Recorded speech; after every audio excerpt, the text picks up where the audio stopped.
G'day guys and gal. Most of us know pariahs, blanks, untouchables. A 1 in a billion human born with the natural ability to negate the powers of psykers and even demons. Famous examples include the Sisters of Silence, the Colexus Assassins, as well as pretty much every Inquisitor with half a brain cell using them in their retinue. Since they are thrown at the greatest horrors in the entire galaxy, they have to be pretty tough, and I would say with how terrifying the Sisters and the Colexus are, they definitely fit the bill. But a 1 in a billion pariah can be born. A Black Pariah, a human being born of pure evil, knowing only hatred and violence since birth. There has only ever been one in existence, and it was considered to be one of the only things in the galaxy that could kill the Emperor of mankind. Unfortunately for the Emperor, Erebus got his hands on it. Before we get started, wireless earbuds are where it's at. Whether it be for when you're working out, walking around your home without needing to be holding your phone, or just not to look like a weirdo that still uses wired earphones. The only real issue is that they can be so bloody expensive. However, cheers to today's sponsor Raycon, you can get the style,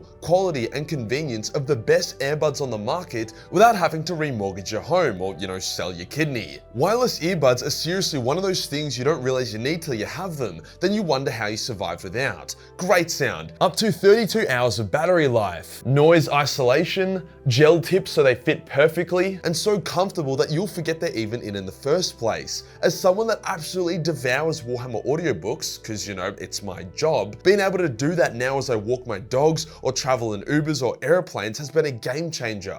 Previously, I would hold my phone to my ear like an idiot and have to stop every 5 minutes because the blood would leave my arm. So to pick up your very own set of earbuds for up to 15% off, then use my link in the description below. Cheers to Raycon for sponsoring this video. Today we'll go over the lore of the only Black Pariah who ever lived, the Chaos Assassin called Spear. We will go over his origins, how he came to be, what abilities he had, and what happened when Erebus gave him the sole directive of assassinating the Emperor. Let's get into it.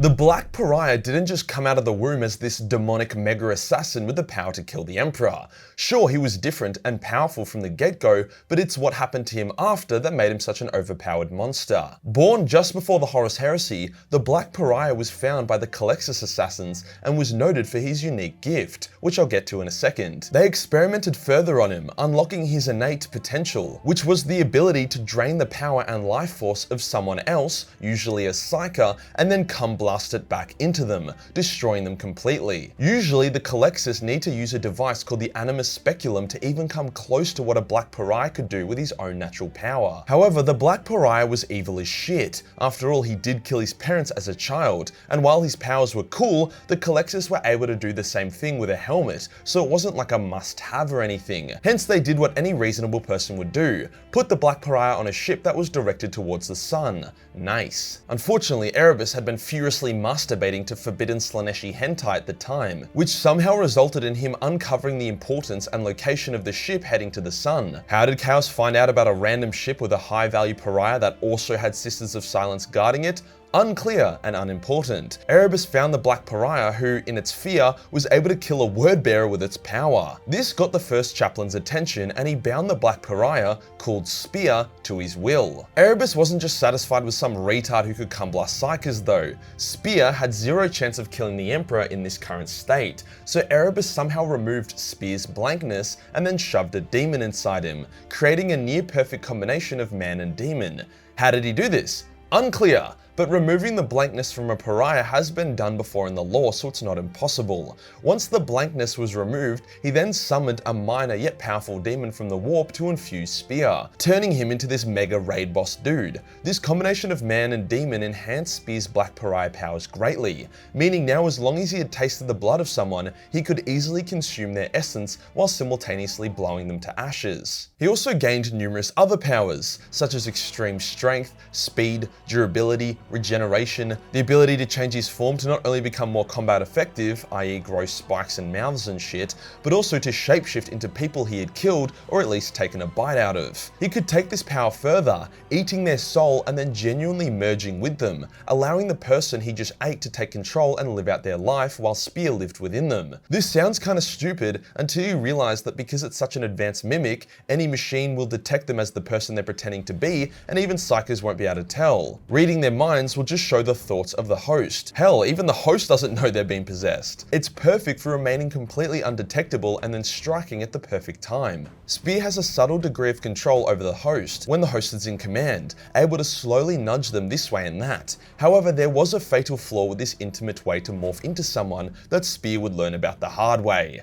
The only downside to Spear's merging with the demon was that he was now vulnerable to anti-demon weapons, such as normal pariahs, psykers, and anti-warp weaponry. He had lost his own blankness, but that was a small price to pay. Now, as a super assassin semi-demon, Spear was ready to party. Erebus gave him the sole directive of killing the Emperor of Mankind. However, Spear would need to taste the Emperor's blood before he would have a chance. If he just walked up to the Emperor, the Biggie would delete him with a side thought. But if Spear had tasted the Emperor's blood and formed that connection, then there was a genuine chance that he could absorb the Emperor's power and use it against him. To get the Emperor's blood, Spear had an idea. Every rogue trader's warrant of trade, which was a document given by the Emperor that basically says they can do whatever they want and are free from the majority of imperial laws, has a drop of the Biggie's blood on it to symbolize the deal. Spear needed to get one of those warrants, eat the page with the blood on it, and then he would be ready. However, warrants of trade are highly defended, and accessing a rogue trader's ship uninvited is a hell of a task. So Spear went to a planet and began murdering people, consuming their memories and knowledge to fit into society. The idea was that if he could murder enough people important to the local rogue trader,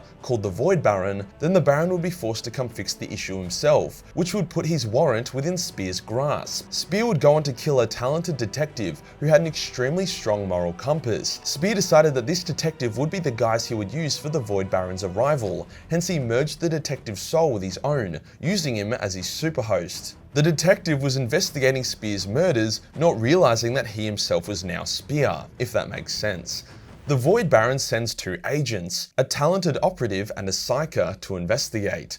Spear quickly kills the psyker due to a threat level and then kills and consumes the talented operative in order to take his identity, hence giving him access to the Void Baron. Spear then frames the detective he was impersonating for the murders and leaves that world behind. As a part of that framing, Spear attempted to expunge the detective's soul from his body. He hated the detective's soul for how willful and morally good it was, the opposite of Spear's black twisted demonic soul. Keyword is attempted to expunge, more on that later. On board the rogue trader ship, Spear did some Mission Impossible shit to get access to the warrant, only to freak the fuck out when he realized that the warrant wasn't actually on board the ship. He was fucking furious. All this effort to end up back at square one. However, Spear was a resourceful and intelligent creature and was able to manipulate the Void Baron into giving up the location of the real warrant, located on a local world that was currently enduring a civil war between those loyal to the Emperor and those loyal to Horus the War Master. This all took place during the Horus Heresy, hence why it was so hectic. Spear went to the planet with a warrant on it to try find it, but unbeknownst to him, a team of 6 elite assassins from the Officio Assassinorum,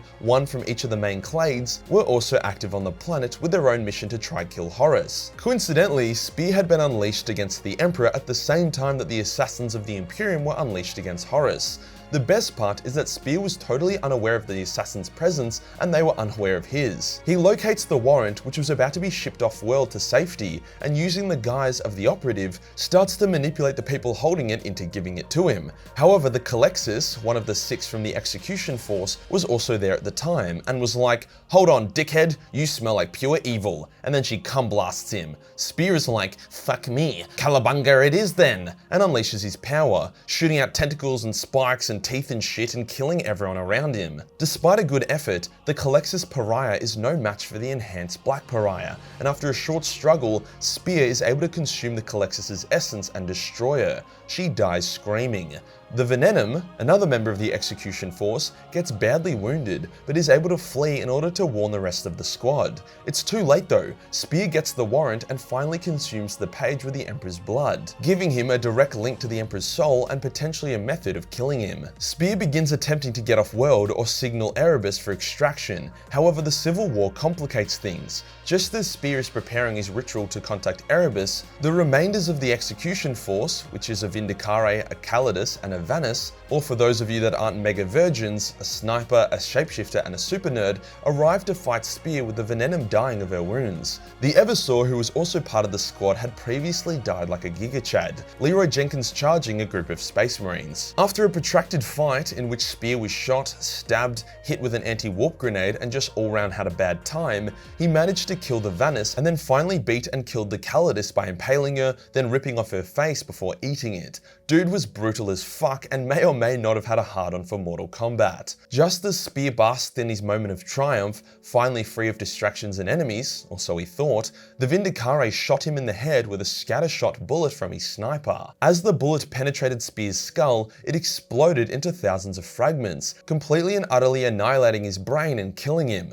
But he survived! As the Vindicare went over to confirm the kill, the demon within Spear reanimated him. However, the death-like experience had broken Spear's control over both the detective's soul within him as well as the demon. Hence, the detective was able to distract Spear and temporarily hold him in place. Begging the Vindicare to kill him, the assassin complied, shooting Spear with incendiary round after incendiary round, until the Black Pariah, the key to killing the Emperor, was totally and utterly annihilated. The demon within him being banished back to the warp as the mortal aspect was killed. The killing of Spear also freed the many souls he had consumed. Spear's greatest weakness, the thing that actually killed him, was a humble dead detective with the strength, will and honor to fight back, even in death. This does leave a question unanswered though. Could Spear have genuinely killed the Emperor? His mission was far from done as he still needed a way to get into the Sol system, get into the Imperial Palace, get past all the Custodes, and then get into the presence of the Emperor before then beating the Emperor. This is a massive stretch considering the issues Spear was having during his entire mission.